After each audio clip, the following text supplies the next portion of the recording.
CashFlow Diary Podcast, episode 160. Welcome to yet another exciting episode of the CashFlow Diary Podcast, the podcast that teaches you insider tips, tactics, and strategies for creating leverage streams of cash flow into your life. Learn from top-performing entrepreneurs, business owners, investors, and thought leaders from across the globe as they share their secrets to success. Like what you learn on this and other CashFlow Diary podcast episodes? Go to learninvestingnow.com and sign up to receive powerful tips and information that will help you succeed as an entrepreneur and investor.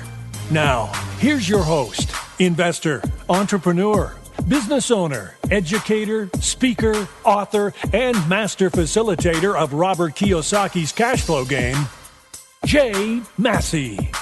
All right, guys. So, in keeping with the theme of the live, to give you guys some of a sneak peek, so to speak, behind the curtain, a number of you might be able to catch me out in the field. And what does that mean? That means it's time to take the show on the road for a little minute, which means I'm about to be going a few places. I know for some of you, I may see you later in Cancun this particular month, and others of you, I may catch you at a special event that we are doing. We're doing another one of our basketball camp and cash flow clinics, partnering with another group to make that happen. So we'll be having some fun with some, basketball taught by very qualified individuals to help us make that happen, as well as sharing some cash flow games, etc., instruction with the kids, and making that happen as well. So you guys know we totally enjoy those things. And then there's a few more events that are coming up. We'll tell you about them when it matters. But here's what we're going to do in this particular episode.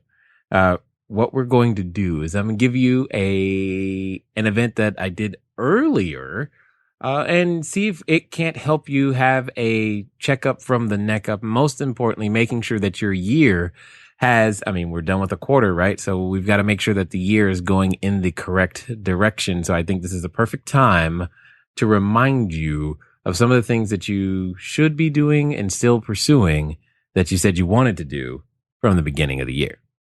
Here we go.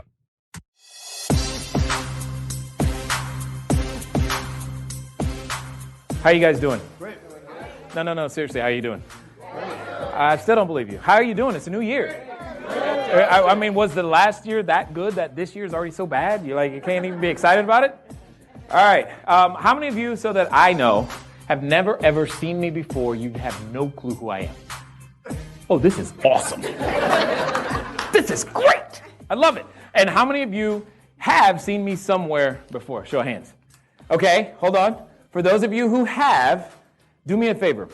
By a round of applause and your level of excitement, tell those who haven't seen me before how much fun they're going to have tonight. Go.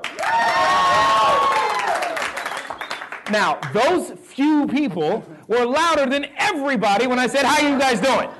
So let's try it again. How y'all guys doing? Thank you. Awesome.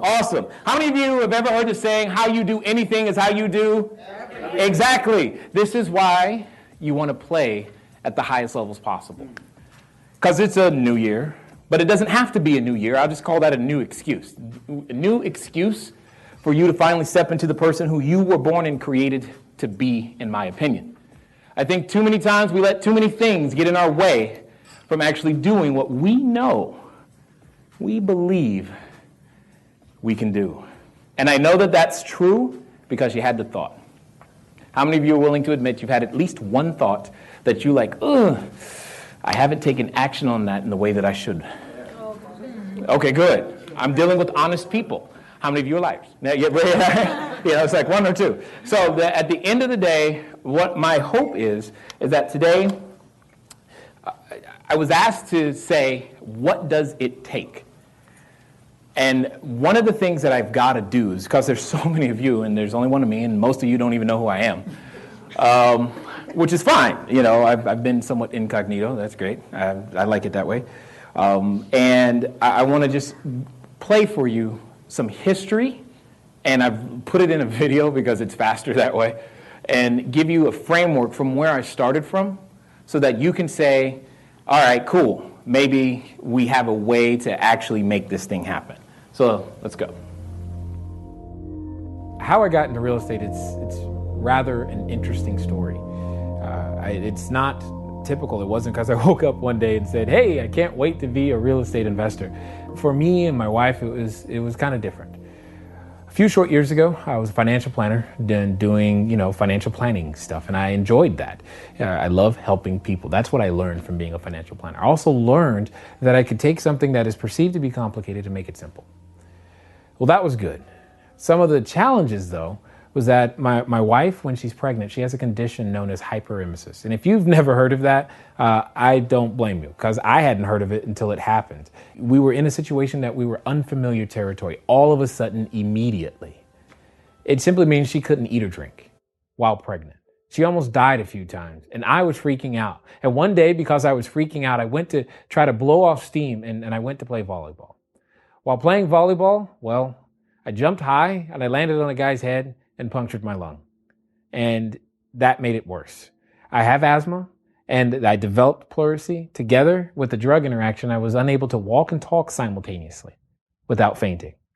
So all of this was going on, and a friend came to me and said, you should become a real estate investor. I'm like, really?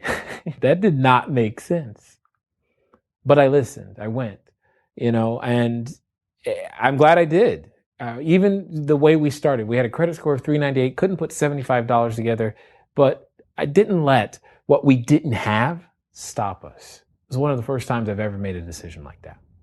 Since then, getting started in real estate, we've been able to do hundreds of transactions in many different states and been able to help lots of people, lots of families provide clean, safe, affordable housing. We provide jobs, and we've got commercial property and international interests now, and it's just amazing what's possible when you begin to believe.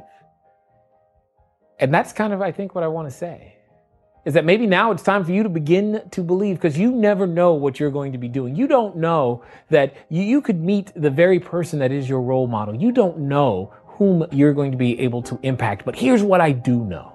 Your story's not over. Take it one day at a time, because you don't know who you can become until you're forced into a situation to try. I just wanted to feed my family. That's all my goal. I just want to eat. I want to make sure my kids eat. I want to make sure that we have, occasionally get to go have some fun, get to go do some things. I don't think that's asking for too much. But now it's turned into more. I've been able to help lots of people, either one-on-one or our group sessions. I've been able to help people get their first properties. I've been able to help people get their first single-family houses, multi-family houses, and many have even invested with us in various different capacities. A few years ago, I promise you, I would have never had that thought, that this would be what I was doing. But it is. I guess it's worth beginning to believe.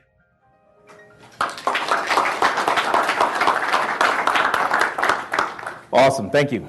And the major tool, while I'm thinking about it, the major tool that gave me a lot of the foundation that was required is that same cash flow game that you heard mentioned earlier.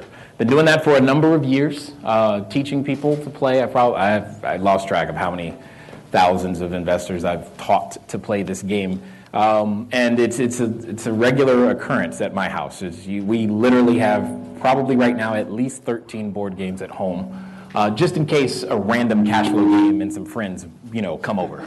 So, because it's just part of who we are and what we do all the time, and it's fun. I love it.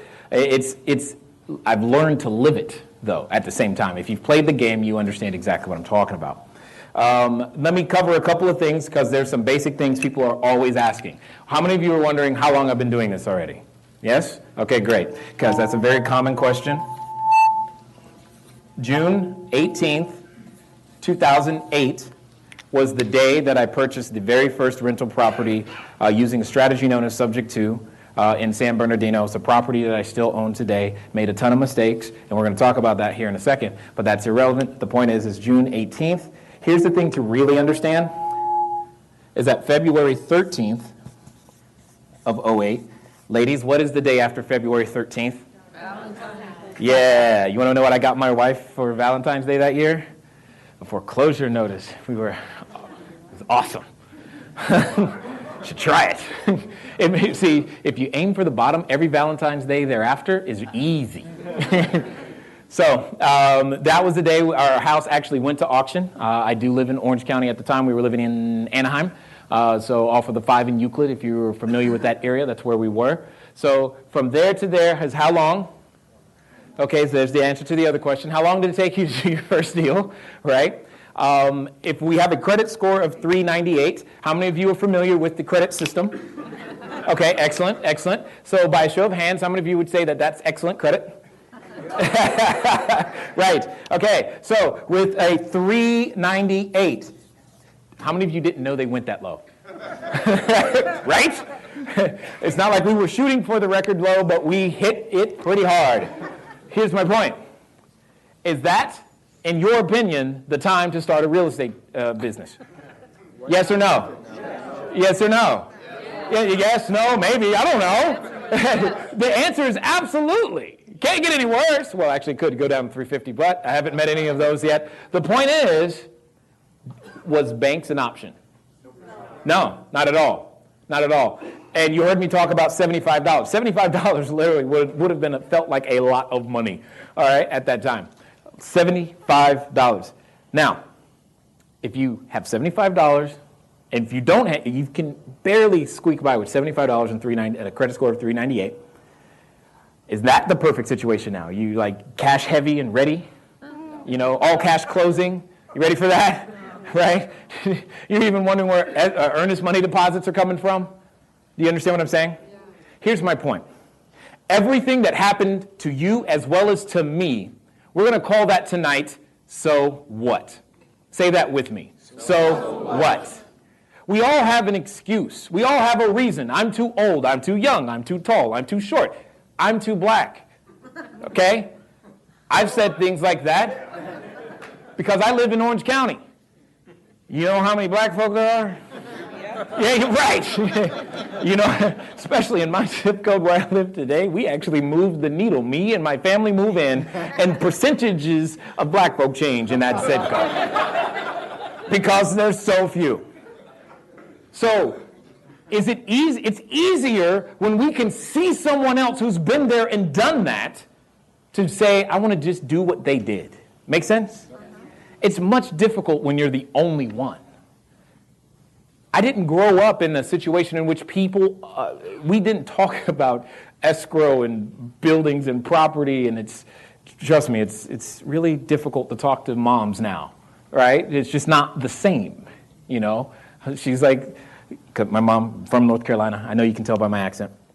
My mom will say, boy, that's because she says that, boy, what's going on? You seem stressed. And I'm like, yeah, you know, Mom, right now I'm waiting on this contract from Ace Hardware, and it's just not here yet, and I wish it was.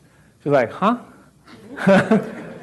That Ace Hardware is one of my tenants, and that was one of the phone calls we had because I was stressed. I was like, it's not here. How many of you have ever waited for a lease to come back because you was like, I want this building rented like yesterday? You ever had that feeling? You're just like, where is it? And then when it's Ace Hardware, is that a small lease or a big lease? Okay, got it. So you're looking forward to it, right? And that was the whole thing. How do you say, Mom, I'm having a bad day because now my building's not worth multiple millions yet? She doesn't relate. Make sense? And all of those things were things that were working against me. How I thought, how I didn't think. You heard me say in the video, it was one of the first times I didn't let what we didn't have stop us. And that's one of the important things to remember. What was going on in 2008? Just the summer of 2008. Crisis, bubbles, chaos. Yes? Write this down. Where there is chaos, there is cash flow. Period. Where there is chaos, there is cash flow. We as real estate entrepreneurs are fundamentally problem solvers. We just happen to solve problems that relate to real estate. Even more fundamental than that, we are business owners. But for whatever reason, we forget that. You put the word real estate on it and we go, I don't know what to do. Yes, you do. You need to go market and sell something now because you need a customer at the end of the day. Some of us call our customers tenants. Some of us call our customers home buyers, people that live there. Some of us call our customers fix and flippers. They're still customers at the end of the day. The standard business principles have always applied, but for whatever reason we forget. And then we were like, I can't do this real estate thing. See, here's what I have learned about many people when I've spoken in front of them. You spent far too long going to far too many clubs, talking to far too many people, reading far too many books, and listening to far too many different people, because you get excited every time a new one comes. You're like, ooh, I want to do that. That's great. And you can, but do one first. Do something. Because the most irritating thing to me, and again, don't take this the wrong way, is that I get irritated when people tell me I can't do it. I get mad when you say, Jay, you got lucky. Because what part of your spouse not being able to eat or drink is lucky? You couldn't walk or talk. Let me explain. If I was standing here and walked to here and tried to breathe and talk at the same time, I was on the floor. That was the situation. I wasn't worried, oh, how am I going to get out of my job? I didn't have one. I didn't have a place to stay. That was the mindset I was operating from. Here's my point. It's not to make you feel bad or good or whatever. It's to say this one thing. We're far too comfortable. And comfort kills dreams. I had no choice. I didn't choose to go after hundreds of units. I wanted to eat. I didn't really care if I had a commercial building. I wanted to eat. I even have a cell phone tower as a tenant right now. It's kind of interesting. Anybody in here T-Mobile? No? Yes? Cool. Keep paying your bill, please. Right? Because that's kind of neat to me. It's like, wow. But that wasn't like I wrote this out and this is going to be my 5-year goal. No, it's just so that I'm clear. Because it's key to me that you understand the mindset with which, how important it is you operate when you leave this room. Because you've been operating as if this real estate thing is an option. You actually think, oh, I don't have to do something different. Uh-oh, Jacob, I just did something. I'm sorry. My tech guy's back. Oh, yeah.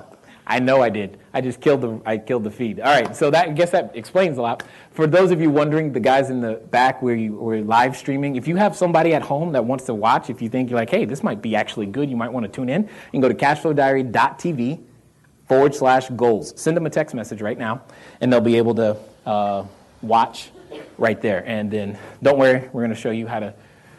Oh, I messed that up. Oh, okay, perfect. Excellent. So, my point is, when we operate from comfort, we believe we have a choice. And here's the really interesting thing. How many of you have what we would call a JOB right now? You have a JOB. Excellent. Here's my point. You actually think you have to go to work tomorrow. Did you get it? You actually think you have to go to work. You operate from that as if it's mandatory, and what's really going to be able to set you free as if it's an option. And I find that interesting. And again, the only reason I know this is because I had no other option. I couldn't go there was no work to go to, and if I could, I'm like, yeah, my wife can't eat or drink, so I'm going to need to spend a whole bunch of time at the hospital, and I can barely walk or talk, so could you hire me, please? That's not exactly the ideal situation. This is important to understand. What you are endeavoring to do, you're learning to provide clean, safe, affordable housing to people that need it when it matters most. And you're learning to provide jobs at the end of the day. What two things do you think the U.S. needs specifically? Clean, safe, affordable housing and jobs. Guess who gets the privilege of doing that? Us. If we operate with the correct mindset. And I'm going to go through that as well. I was asked to talk about what does it take Because the idea for some of you, the idea of if I said to you right now, in 5 years from today, that you would guaranteed have 300 or more units, how many of you would just like, I can't even fathom that? You can't, you're like, that's just, what do you mean? How does that work, right? You short circuit. That's my point. You don't know what's inside. I didn't know either until I was given no other choice. People have asked me, Jay, would you have done this same thing if things weren't as tough? And I tell them all the time, the answer is absolutely not, because I was too darned afraid. And I think all of us have one huge, major addiction. How many of you are like, I'm not addicted to anything? I see you hear it in your voice, right? We have one major addiction, and that is preventing you from becoming the success that you want to be. And if you are willing to slay this one, you're good. You're addicted to looking good. Period. Because there are two things that you cannot do simultaneously. How many? Two. You cannot learn and look good at the same time. I have 4 children. The oldest is in college right now, Cal Poly. Whew, good Lord, is this a transition or what? All right? Right now, freshman year, does she look good when it comes to managing her schedule, money, food, anything? Shake your head like this. It's a disaster for all intents and purposes. But she's getting it together. She's learning. I also have a 3-year-old who's about to be 4. Now, if any of you have ever seen a boy that doesn't sit still, that jumps off everything and reinvents ways to use the couch, you know my son. Here's my point. When he was learning to walk, did he look good? No. He looked cute, yes. Then we call it cute. Later, it's like, dude, what's wrong? You know? And here's my point. What if he came to me one day and said, you know what, Dad? This walking thing is just too hard. I can't do it. I keep falling. I don't want to get back up again. Because if I get back up again, I might fall. You know what? I'm just going to crawl the rest of my life. Is that okay, Dad? What would I have to say as a responsible parent? No. Because walking is a necessary activity. Necessary. It's not optional. Yet we operate as if learning some basic things like sales, marketing, are optional. I don't want to do that. I just want to do real estate. What do you think it is? You're selling a building to someone else who wasn't thinking about buying a building, especially from you. Am I wrong? But yet, we're like, how come no one's just coming to my door? It's because they don't know you exist. Because you haven't told them, I'm in business. That's it. And I had to learn all of these things. And it's about this point where I have to tell you something that you probably won't believe. I am naturally introverted and shy. See, I knew it would challenge. But here's my point. Let's just pretend that that's true. Did I need to learn a skill or two? If that's the case. See, when food is on the line, you'll do whatever it takes. If you've never stared your children in the face when they said, hey, Daddy, what's to eat tonight? And you didn't have an answer, you'll operate differently. You'll get out of your shell. You'll do whatever. You'll hear no. In fact, you will literally, you want to know how to not take no for an answer? There you go. It didn't matter. It was, if I don't do this, we don't eat every day. Now, here's the downside to that. Once you learn to operate that way, it's hard to stop. You can ask many of my team in the back about how fast we move. We move really, really quickly all the time, and everything is urgent because it's been that way for so long. I don't know how to do anything different. And I just keep getting stuff done because that's what we did to survive. Got stuff done. What? Everything. And it didn't matter that I didn't have the skill set. So please, if you hear nothing else today, I need you to write this down and do it. I need you to fail fast. I need you to fail forward. And I need you to fail frequently. If there's anything that I have done correctly, is that I failed fast, I failed forward, and I failed frequently. I did so, yes, because I was motivated from the sense of we won't eat today. But I disassociated myself from my need to look good so that I could give myself permission to fail fast, to fail forward, and to fail frequently. And here's the thing. It's not your fault. If you went, how many of you are high school graduates at least? Excellent. How many of you went for more punishment and called it college? And how many of you went for even more after that? Okay, awesome. Excellent. I'm the college dropout. Hi. I was bored. Couldn't do it. Double major in electrical engineering, computer engineering, technology. I was like, this is for the pits. I do not want to chase semicolons, commas, and zeros in funny places for a living. The people that are engineers just laughed because they got it. They were like, yeah, I don't like that either. I didn't want to have to do that. So I was like, there's got to be something else, all right? Have you ever called tech support, like for anything? Yeah. You want to know who was on the other line? Me. Yeah, I was that guy, right? So that tells you my personality, me and computers got along real well. Me and people, not so much. And all I'm saying is I was willing to disassociate myself from looking good so that I could give myself permission to fail fast, forward, and frequently. Because our school system has done a horrible job at teaching us how to fail. We don't know how to do that. We grow up believing that we got to get it right the first time without any help. Anyone who's had any bit of success, have you failed? Yeah. Did you get it right the first time? Did you need help? Frequently, right? But most of us don't even know how to ask for it or go seek it. I was given the gift of having nothing. So therefore, I had to find resources everywhere else.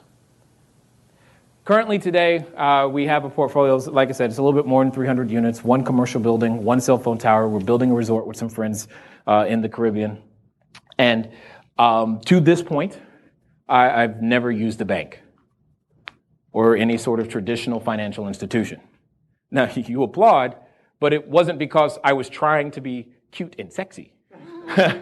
It was, they wouldn't give me money. But I still needed, you still need money to get it done, right? But I wasn't going to let what I didn't have stop me. So there had to be people with money, right? They got to be somewhere. Banks aren't the only game in town. You're like, well, how did you do that? Yeah, I know. And that's what we're going to talk about, is what did it take mentally? What did it take emotionally? What did it take from all these things went into me being able to execute all the stuff you've already read. See, most of you, and many of you, how many of you are willing to admit that you've been involved in real estate long before me? Like long, like you're like, yeah, I'm still there, man. It's great, right? But you knew about real estate for a long time. But what's the difference? Fail fast, fail forward, fail frequently. That's it.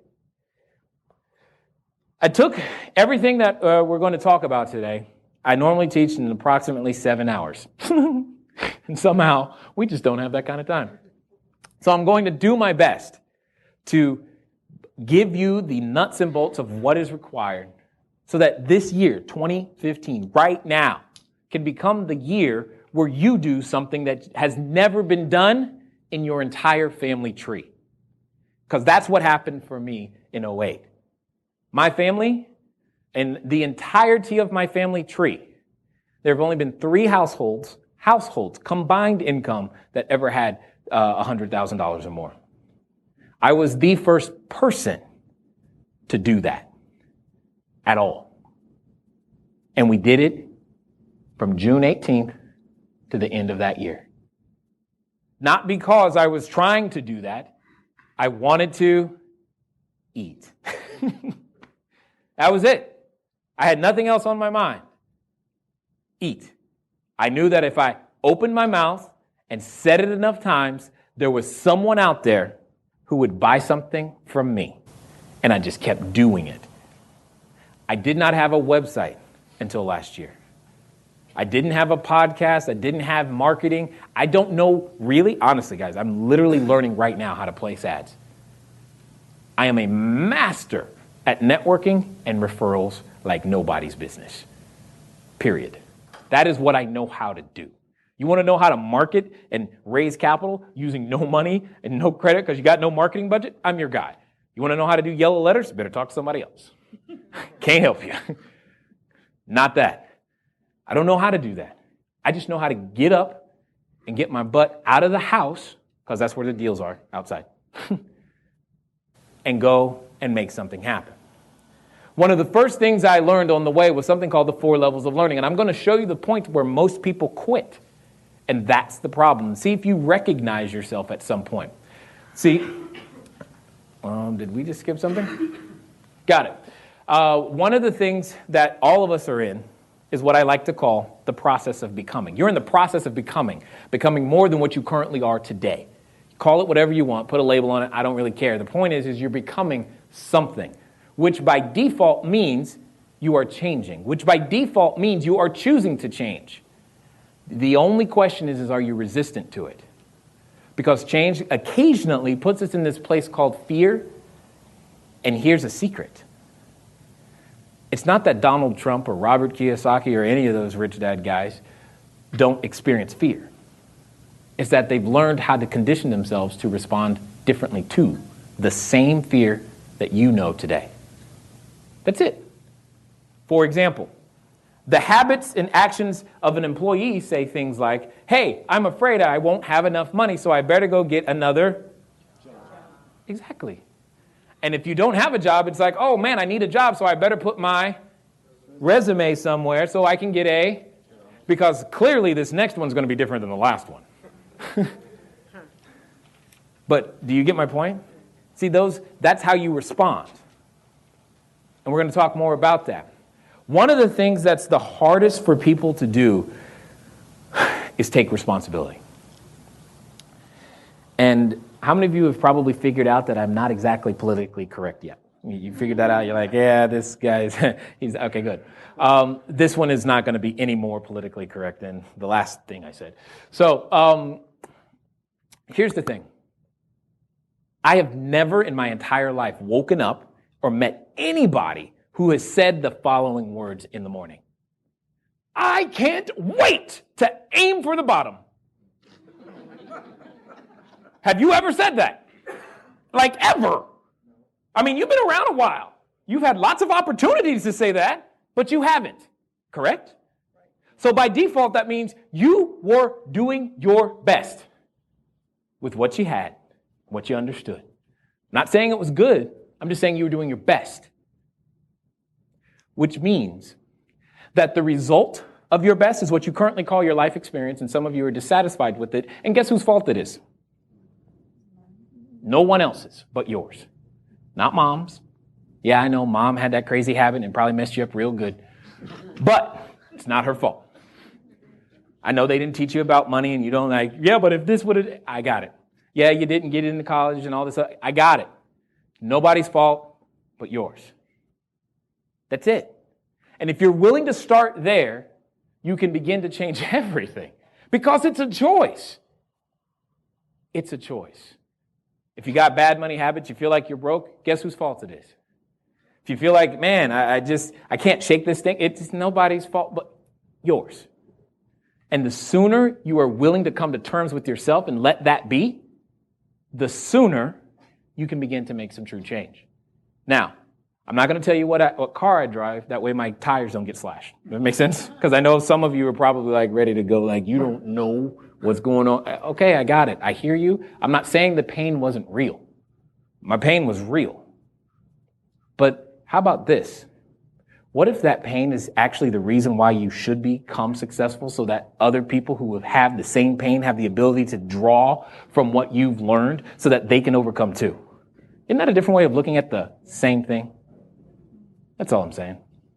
But you never can put yourself in that spot because you're too busy looking at all the reasons it happened that weren't you when it was actually you. We've got to take responsibility. In fact, is there any CPAs in here? I'm just curious. CPA-like people? Okay, excellent, awesome. CPA-like, you get it? All right. Here's my point. Did you know that the tax code rewards people who takes responsibility?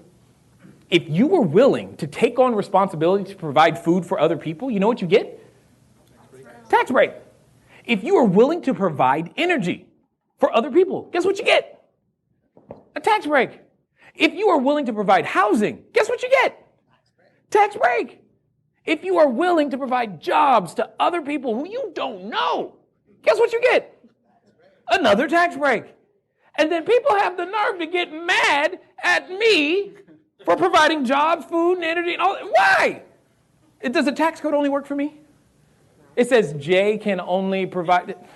Really? What did I do? I read the book, maybe.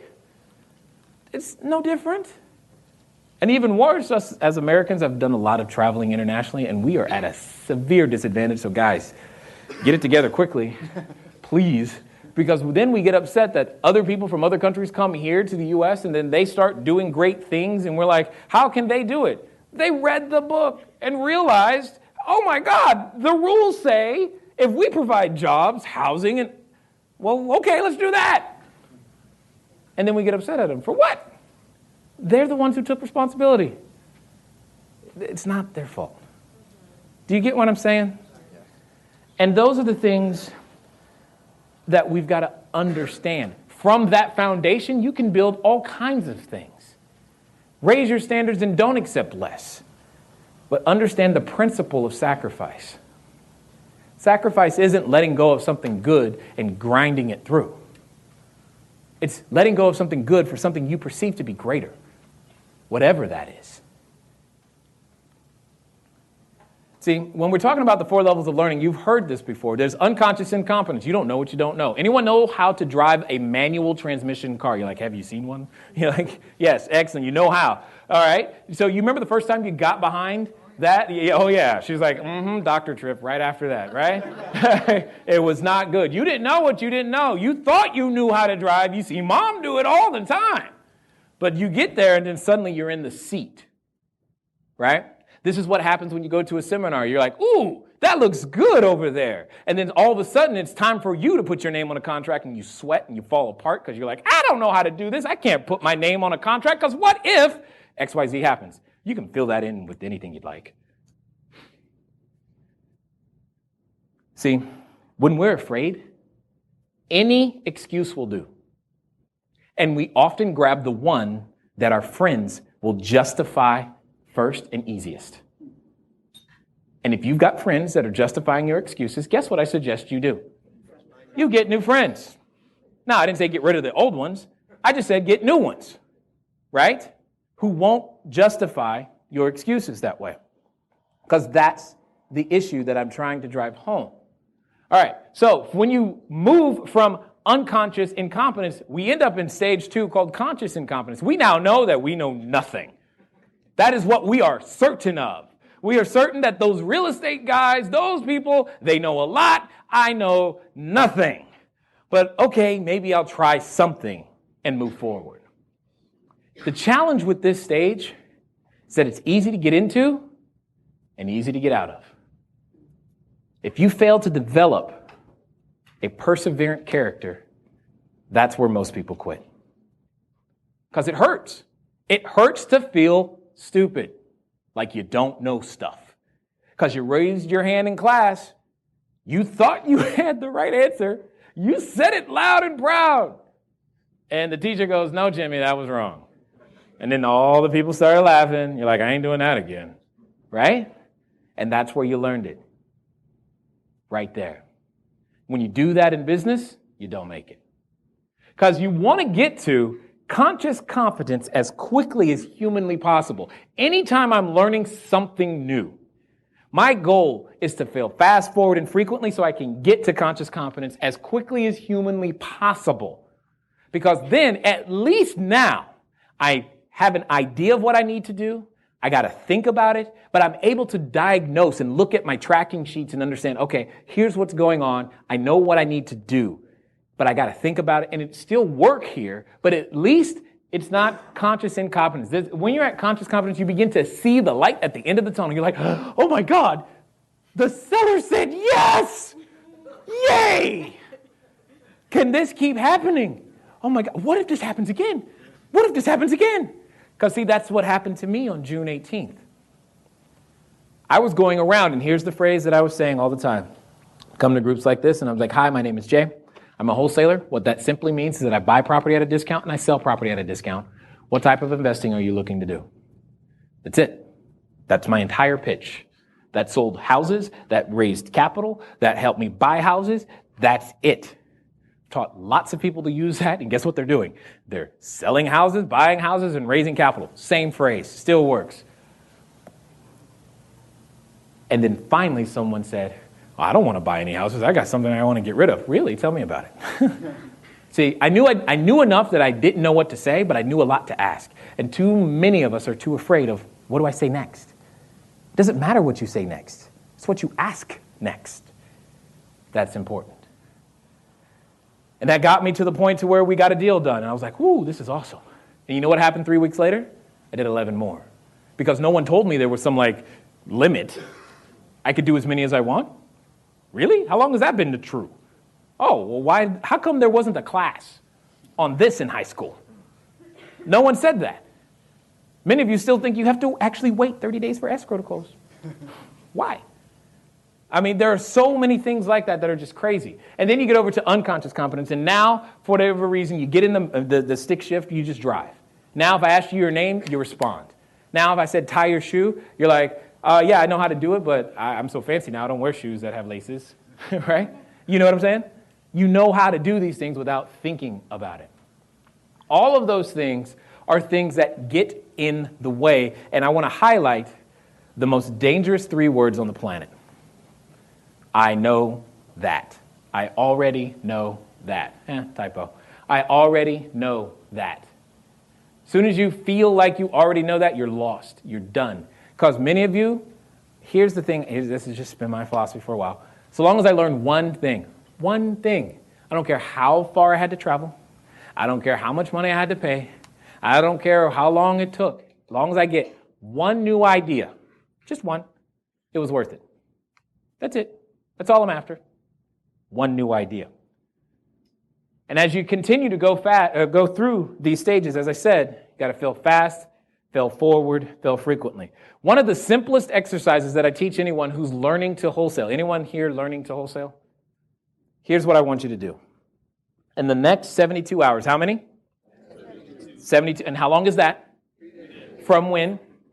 Okay, good. See, I don't want you to say, no, he didn't say 72 hours from Pacific time or Hawaii time. No. Right now, here's what I want you to do. The next time you go to any retail establishment, they are trained to ask you one question. That question is simply, would you like anything else? Yes, have you heard this? Okay, so excellent. The next time you hear this question, here's the words I want you to say. And I do not care where you are. This is what I want you to say. When they go, hey, would you like anything else?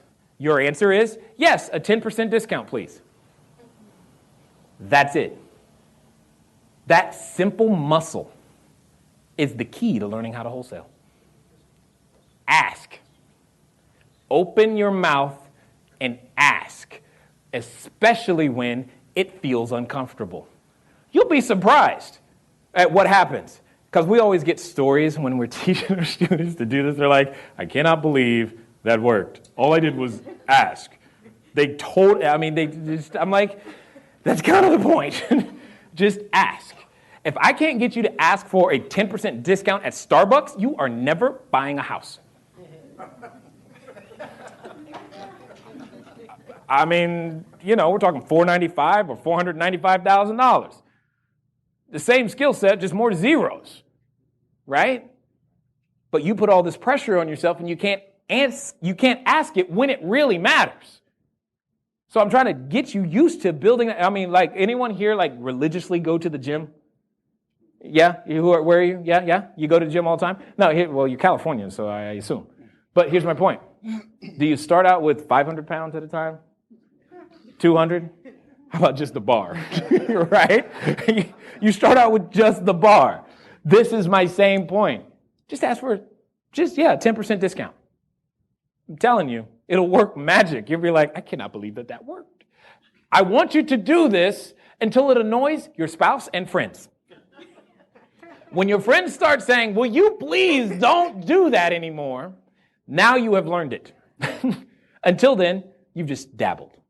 Okay? Because it needs to become a part of your second nature. Because as Americans, the culture is to not ask something like that. That's true. And that's a problem.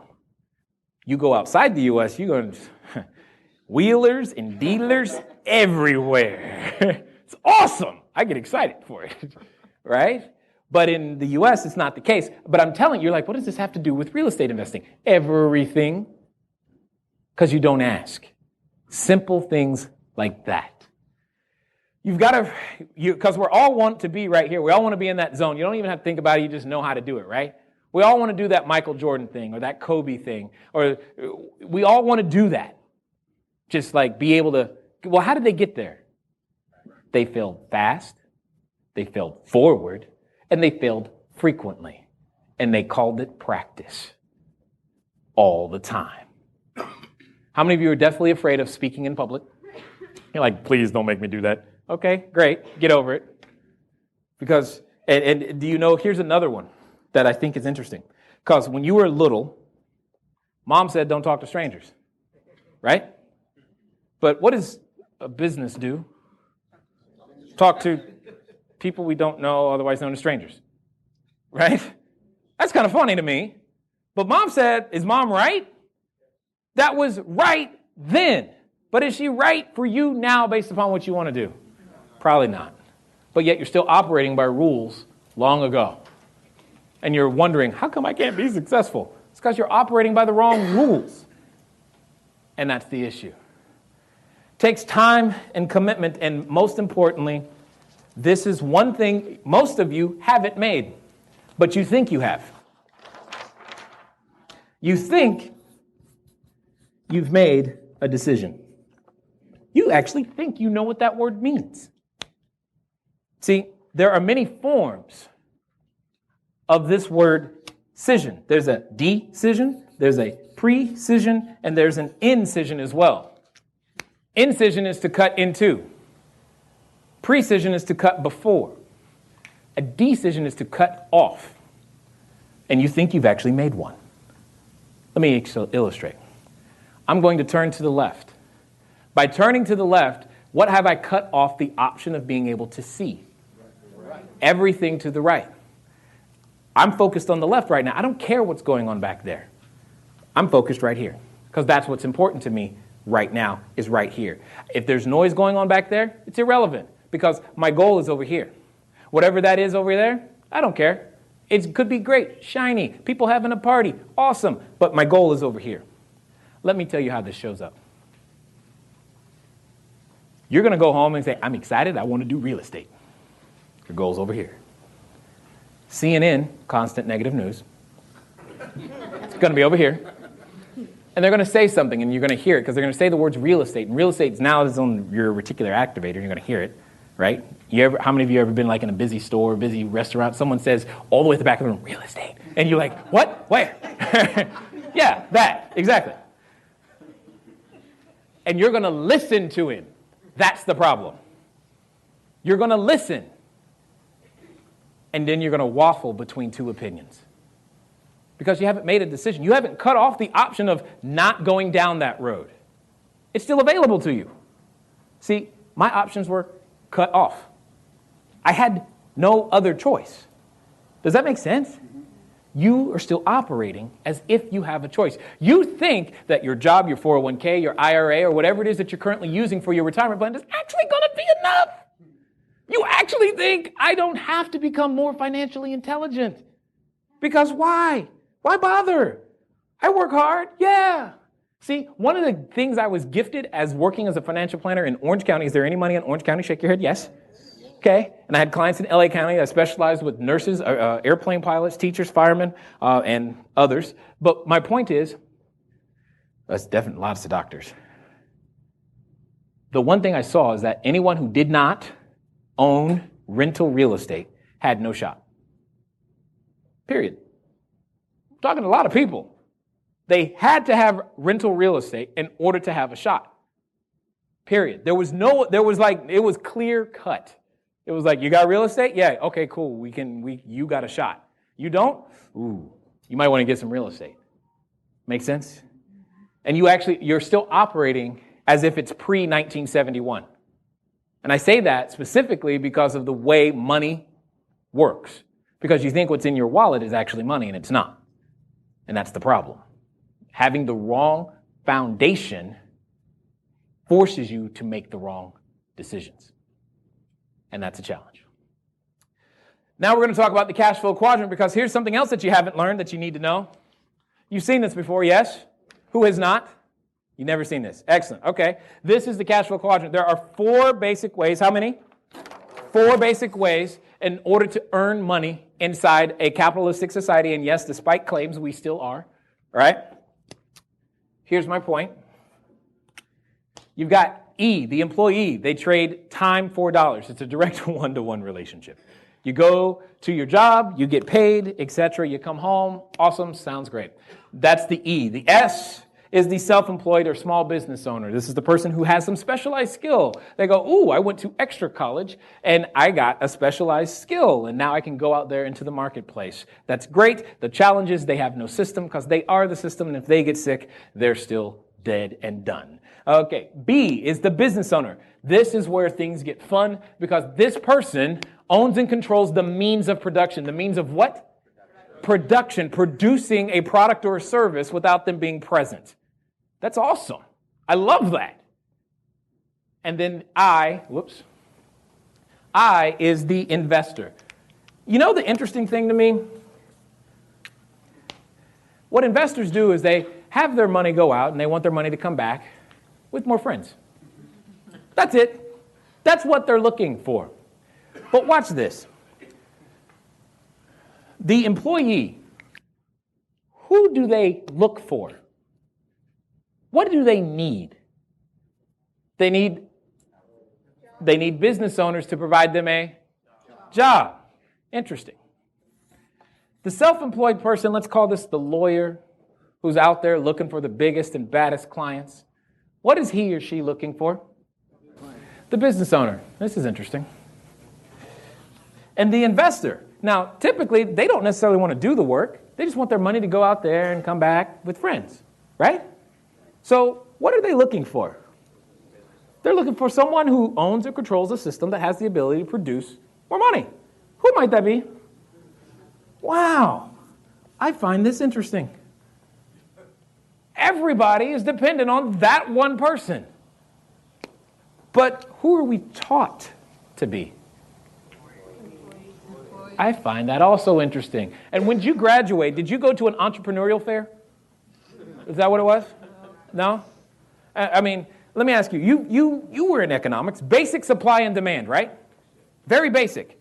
So if we have an oversupply, that means what? Typically as it relates to prices. What? Exactly. So let me ask you this. If we don't have anyone providing supply, we have high demand. And then what? Prices go up. Right. So do we have excess jobs? No. Why not? Because no one knows how to supply them. Simple. I'm not a genius. I just look at, hey, there's no one supplying jobs. Why don't I be that guy? Okay, how do you do that? Go buy a building. Hire someone to watch over it and clean it up when it breaks. I can do that. Cool, because you're not asking me to clean it up. That's what I love about rental real estate. All the systems are already there. The proof of concept is already there. You don't have to invent something new. And business owners are the ones that make everything happen. And you and I, we get the privilege of being this. See, many of us think we actually need a job. You know, you need a source of income. Period. And you can use any asset to make that. As I've said, this is not taught in school. Who pays the most taxes? Which side, left or right? That's unfortunate. Who gets mad at the people that are not paying taxes, left or right? I find that interesting too. Who did something did anyone in this do something that the other couldn't do? No. You know what was different? It's their character, the things they chose to learn, and the amount of responsibility they chose to take. This person said, instead of spending all my money, I'm going to leave some so that someone else could use it. I'm going to take responsibility to make sure that there's money around for somebody else to use to go out there and do some good with it. I find that interesting. And they get rewarded for it. So, many of you, as I've said before, you probably have noticed that this is a longer presentation than we've got time for tonight. And I see a number of you taking pictures. Here's what we're going to do. We're going to give you access to this recording as well. Okay? We're going to give you access to the slides that you see right here. Here's what you need to do. Text the word GOALS, GOALS, to 949-682-3565. It's going to ask you for your name and email address. It's going to send you the slides and the video. Obviously, the video is not done yet because we're still recording it. Okay? So give us a minute. And for those of you watching right now, if you're not in the U.S., you can go to CashFlowDiary.com/goals, and you can go ahead and put your name and email, and we'll send the same information over to you as well.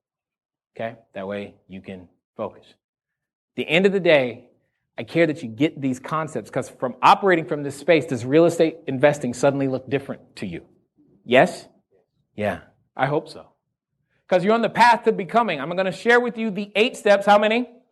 8 steps. I'm not into numerology, so move on. All right? The 8 steps that it required to make this thing happen. These are the only 8 steps. This is exactly what you need. This is what we are here to learn today, those 8 steps. Because here's the thing. How many of you consider yourselves an investor? Show of hands. Hold them high so I can see. Hold them high like you're proud, like yes. How many of you are not yet investors? Okay? I think you're lying to yourself. Let me tell you why. We are all investors. We all given 86,400 seconds every day. How you have chosen to use them, however, has produced a horrible return. Yes or yes? Yes. And learning to use your time, the only thing you may have differently, is the key here. Does that make sense?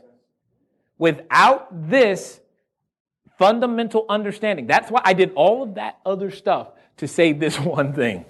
I need you to use your time differently. What do you use your time to do? You use your time to develop new talents and skills. If you're afraid of speaking in public, are there organizations out there that could help you learn how to speak in public? Yes or yes?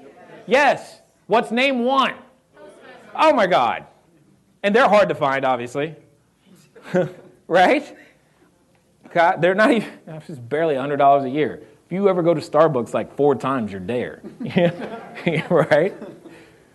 Time, talent, you should be using your time to invest, to become worth more. Jim Rohn has said, don't worry about how much you take from the hour. Worry about how much value you can create in an hour. And with new talents and skills, you can do that. See, one of the talents I had to learn to develop is how to hire, how to fire, how to find, recruit, train, and build teams. Because it's necessary if you're going to do real estate at any sort of scale. Unless you're just going to go crazy and like gray early and all that other stuff, right? You got to do that. But that's a new talent and skill. Here's what happens. With new talents and skills, you know what happens? You end up in new relationships. Because people are attracted to the person who has the ability to get something done. You're like, oh, you can use my money? Yes, I can. You can provide me a job? Yes, I can. Oh, you need some help with that? I sure do. And those new relationships lead you to credit, more importantly, credibility, because you think credit has everything to do with your FICO score. It's not real credit. You know what FICO really is? Really good marketing. Like really good. Like so awesome, we cling to it. My precious FICO. Oh, my FICO. I need thee. We cling to it. That might hurt my credit. With a credit score of 398, do I have a different perspective on this now? Would you know the only thing that has ever caused me trouble with is renting a car. That was it. I bought houses, rented property, but I couldn't rent a car. There were times I would swipe my debit card, because, 398, you ain't got a credit card. I swiped my debit card. Now, mind you, I had enough money in that account to buy the silly car. And they're like, I'm sorry, Mr. Massey, we can't rent to you. I'm like, why? Well, it says here that your credit's not good. Okay, how can I just buy the car then? That's kind of what I'm thinking. I'm just like, dude, seriously? And then we just find another company that understood. But that's the only thing I really had trouble with, is renting a car.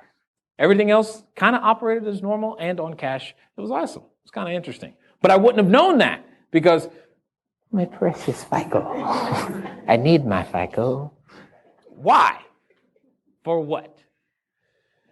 See, when you have credibility, real credit, I'm talking about the general store type of credit. Hey, you knew Bob, who was the grocer, and you said, hey, Bob, look, I'm a little short this week. Here's what I can do. I can pay you back in 2 weeks, but I need groceries today. And Bob said, okay, because he knew you, and he knew you were good for it, etc. See, that's real credit, and you gain that credibility when you are out there building those new relationships. That's what happens. That's how you're going to get a deal done. It's not some slick marketing. It's not some, what's the tricky word to say?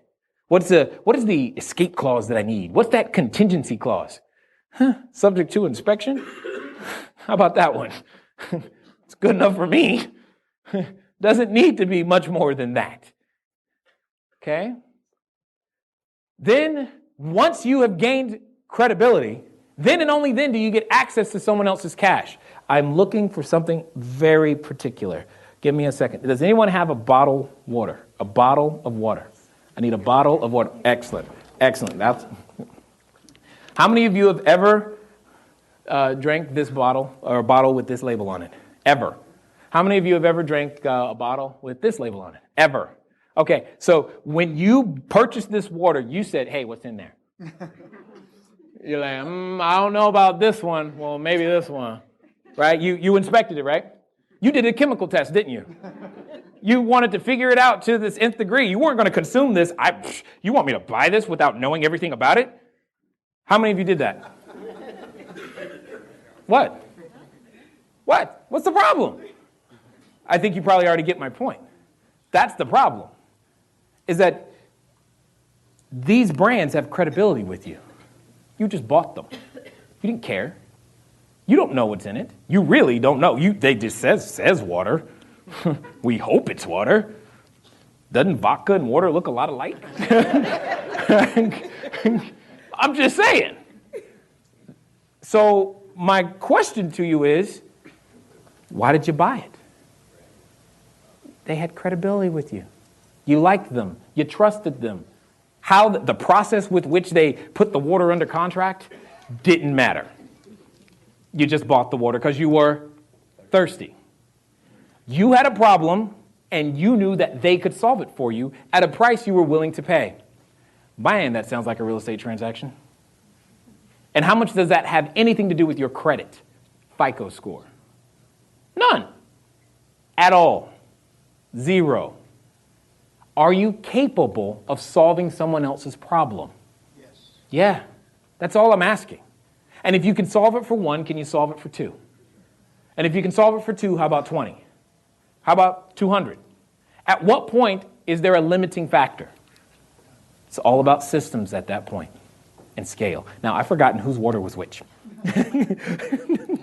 Right? But they had credibility. And once you gain someone's credibility, guess what they'll give you? Cash in exchange for the service or product that you're providing. Awesome. I buy from this guy. What's your name, sir? I'm looking right at you. Yes. Yes. My name is Dilbard. One more time. Dilbard. People buy from him for a reason. Why? Period. That's it. He doesn't, if it's broken, but he tells you it's broken. Does that make sense? He's gained credibility. He can solve your problem at the end of the day. Could you imagine if you needed to go to the hospital and you're bleeding and you're like, I'm scared, you're bleeding. The doctor comes in and they look maybe, 20. You're like, ooh, what's your credit score before you touch this? You're bleeding. Do you want to die? No. Well, then doesn't matter. And that's the issue. Can you solve my problem? Yes. Great. Then let's go. That's why my credit score didn't matter. That's why what I didn't have didn't matter. Then you get over to cash flow. You do it enough times, you can build a business and a system that produces cash flow. And then from that cash flow, you can build some equity. And then from that equity, that's what many of us are seeking, is some sort of significance or influence. That's how CashFlowDiary and everything that I am doing today started.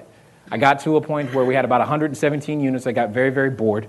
I spent an entire summer playing with photography equipment and remote control helicopters because I never had them when I was little.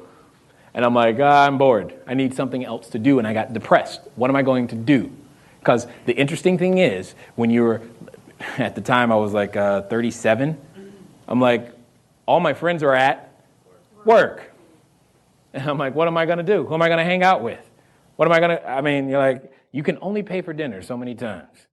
Right? You're like, hey, let's go on a cruise. I got to pay for you? Oh, that sucks. You can only do that so many times. And then I decided, what happened is that 2 business mentors of mine passed away. That's what happened. And my youngest was 1 at the time. And I wondered to myself, what would happen if I passed away? Yeah, they could have real estate. Great. But is that really what I need to pass on? No. Because see, the true asset is going to be the experience that you have overcoming fear, dealing with the person that you were born and the person that you can now have the choice to become, and teaching people how to do that.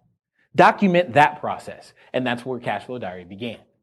And then someone said, hey, I bet you adults would want to know. I'm like, really? Okay, let's find out. Turns out he was right. And that's exactly it.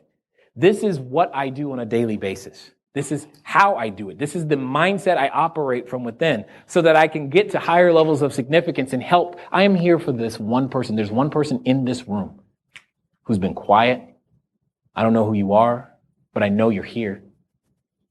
Because I was in the back, quiet, sad, and discouraged, hoping, looking for a solution. And real estate was it. Real estate was it. As I said, you got to learn how to use everything that you have. You've got to believe some basic things. And where is Lisa? How much, am I over time yet? Keyword being yet. How many is a few? 10? Oh, this is going to be awesome. All right. So again, this is where I remind you, you can send goals, text to 949-682-3565.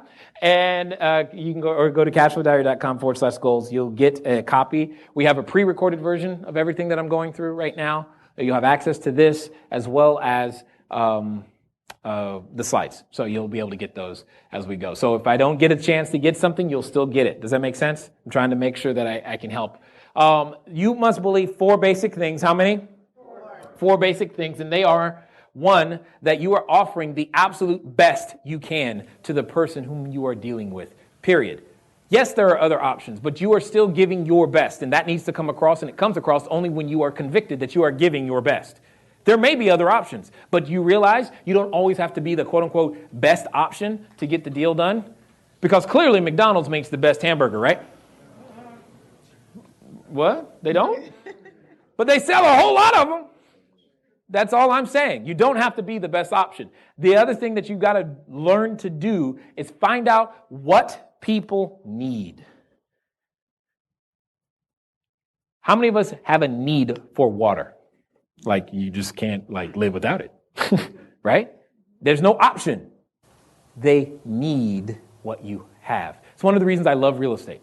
Because if I wanted to, see, my challenge, here's another reason I prefer real estate, is because I'm not smart enough to invent the most awesome piece of technology on the planet. Does it make sense? You get where I'm coming from?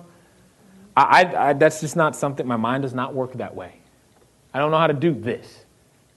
But how long have people needed a place to stay?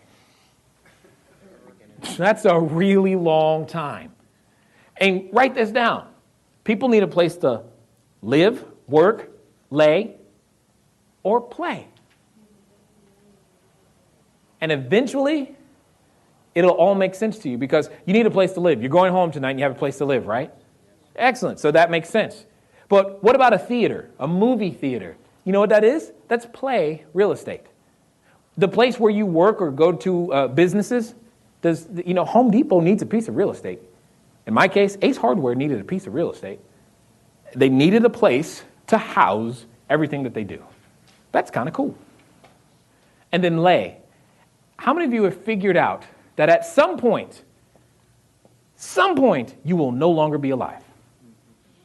Is that news to anybody here? And you get laid to rest. Where? You have a need for real estate then too. That's pretty darn awesome. The way that I look at it, you're laughing. But let me tell you why this is important. And some of you might find your start with this idea. Are there any baby boomers? Anywhere?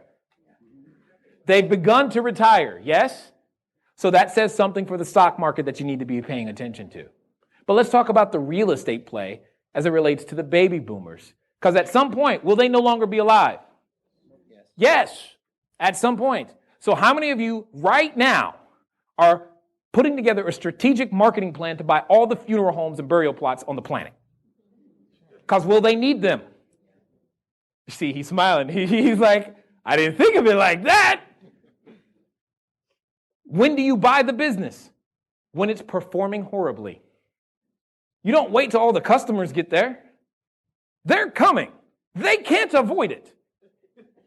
At all. There will be no 1995 sale by today and today only, because there will be lines. It's kind of morbid, but you get my point. There's no avoiding it, and it's real estate involved. Somebody's going to take that idea one day and just run with it. It's going to be awesome. They're going to become the mortgage, the funeral home king or queen. And then what's going to happen? You know what's going to happen? Once that happens, you're going to be up late one night, and you know what you're going to see? You're going to see a seminar that says, buy funeral home plots for no money down. You're like, what? That sounds great, because everybody's dying right now, and I want one of those. And you would have missed your opportunity because I just told you it exists right now. You wouldn't have, you're like, you're here, you're alive. Now, your kids are going to say, man, I wish, Dad, why didn't you buy some funeral homes? I wanted to go to work. Ooh, okay. I thought that was a better plan. You realize that we're doing our buyers and sellers a favor? You don't need that buyer. How many people in LA County?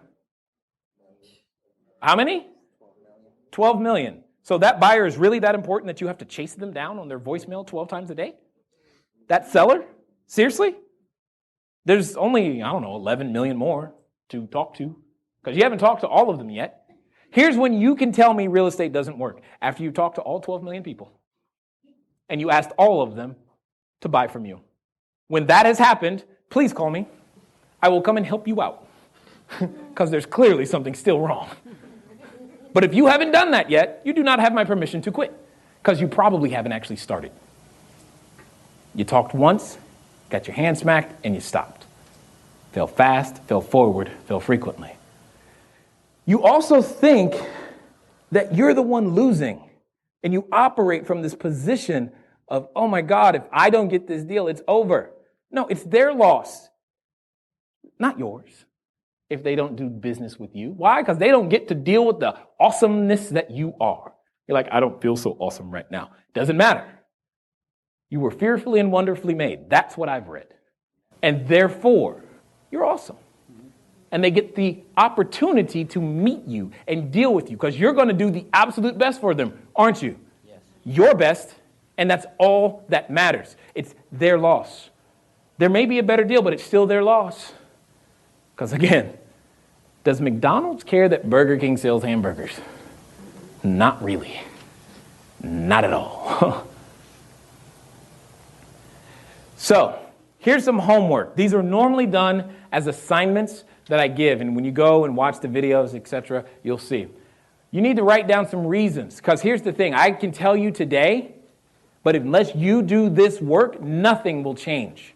You've got to come up with reasons why you're the best, why you think people need your service. By the way, real estate is a service business. It has nothing to do with the house. It's so about the service. Okay, what problem are you solving? You got to understand that and understand why people are so lucky that and how you are doing them a favor and why it's their loss. I say no. If you fail to do this right here, I promise you, it's not going to matter.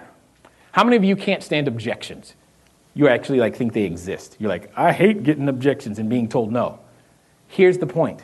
Every objection that you ever get can be answered if you are willing to answer these questions right here. Because every one of them attack one of these things.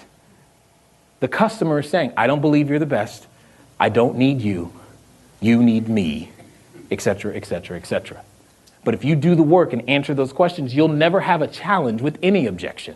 I don't need to teach you what to say when someone says this, that, and the other. What do you believe? Tell me that. And when you believe stronger than they don't, you win. And they'll go, well, maybe he's right. That's it. You got to also learn to move at the speed of instruction. At the speed of what? Instruction. How fast is that? Let me put it this way. It leaves no room for your better idea at all. You're like, I got a better idea. I'm going to do it this way. Well, have you ever done it once? No, but I'm going to do it this way. How about the way the guy said first? Make that work. Then decorate it and have some fun. For now, just do it the way that you were told. Learn that and move at the speed of instruction. See, growing up as a military kid, I learned speed of instruction. Just do. There are no questions. There's no room for your better idea. I should make the bed this way. No. Do it this way. Okay. You learn these things. Move at the speed of instruction. And at the end of the day, you've got to figure out the strategies that are going to help you stay motivated. Because how many of you have figured out you're going to have at least one bad day between now and your destiny? Okay, good. All right. Sometimes those bad days come all in a row, right? And they really never stop. And you've got to understand why you're doing this in the first place. What did I say in the video? What have I said today? I was doing this because I wanted to eat. That's kind of a powerful motivator. How many of you are people you don't want to be around when you're hungry? Exactly, right? You're like, please, your friends are like, please get some food in her, then we can talk, right? That's a powerful motivator. You haven't done the work to even understand why you're doing this. You think, I just want to make more money. Especially right now, this time of year, you say two things. I want to lose weight. I want to make more money. That's wonderful, but it's so shallow, it doesn't motivate you at all. And you got to understand that there are ways to figure this out because you don't know. What you're going to do when you start doing exercises like this, you're going to take 10 minutes and ask yourself, what would you like to be known for this year? If other people were talking about you, what would you like them to say? That's the most perseverant person I know. She's so giving. Wow, he's awfully friendly.